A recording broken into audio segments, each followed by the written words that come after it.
millones de españoles que anhelan una alternativa al gobierno de socialistas, comunistas y separatistas que ha incorporado al terrorismo a la dirección del Estado. Millones de españoles que esperan una alternativa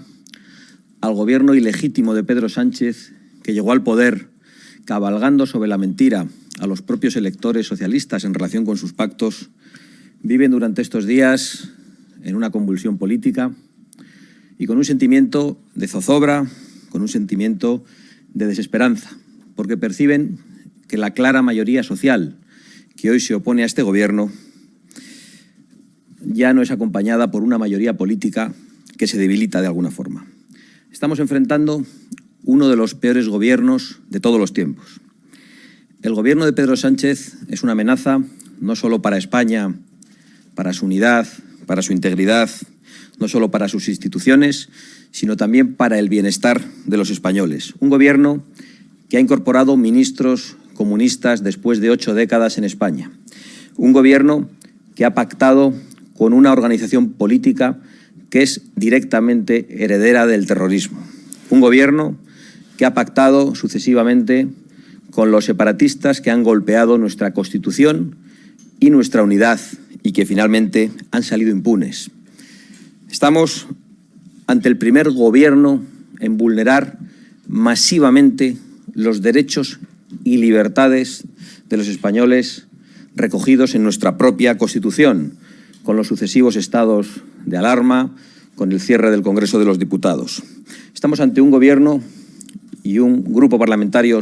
socialista y comunista que impulsan una actividad legislativa que solo es prolífica en leyes que dividen a los españoles, en leyes que enfrentan a los españoles y en leyes que arruinan a los españoles. Desde una perspectiva económica, España lidera, pero lidera lo peor. España es líder en desempleo juvenil en estos momentos, tiene la tasa de paro más alta de la Unión Europea, es el único país de Europa que no va a recuperar durante este año su Producto Interior Bruto anterior a la crisis ocasionada por la epidemia. Es un país que ya tiene una deuda pública inasumible, es decir, que los futuros españoles ya nacen debiendo una cantidad realmente importante. Es un país con una inflación desbocada, con una persecución fiscal a las clases medias y a las clases populares y con unos españoles que cada vez lo están pasando peor, que en muchas ocasiones no pueden pagar las facturas de la luz, del gas,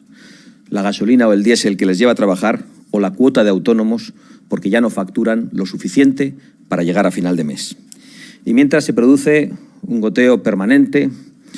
de casos judiciales, de corrupciones, a las que el Partido Socialista históricamente, por otro lado, ya nos tiene acostumbrado, en materia de subvenciones, de contrataciones o de reparto de los fondos europeos. Y sin embargo, esa corrupción aún es pequeña,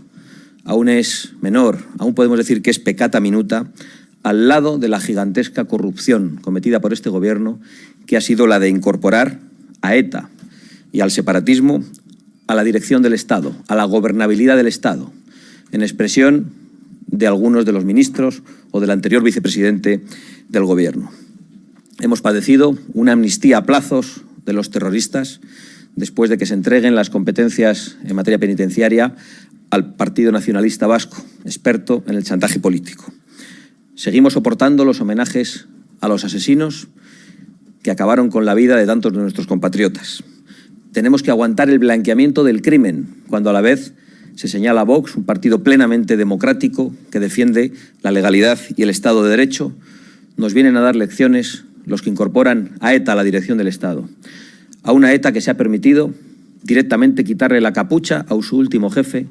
para incorporarlo a su partidito político que pacta con Pedro Sánchez, que sostiene a Pedro Sánchez y que es quien decide si en España se aprueban o no los presupuestos. El gobierno separatista catalán, con la connivencia y la tolerancia del gobierno de Pedro Sánchez, sigue incumpliendo las leyes, sigue desafiando a las sentencias del Tribunal Constitucional, que parecen papel mojado, y además sigue vulnerando los derechos y las libertades de una parte muy importante de los catalanes.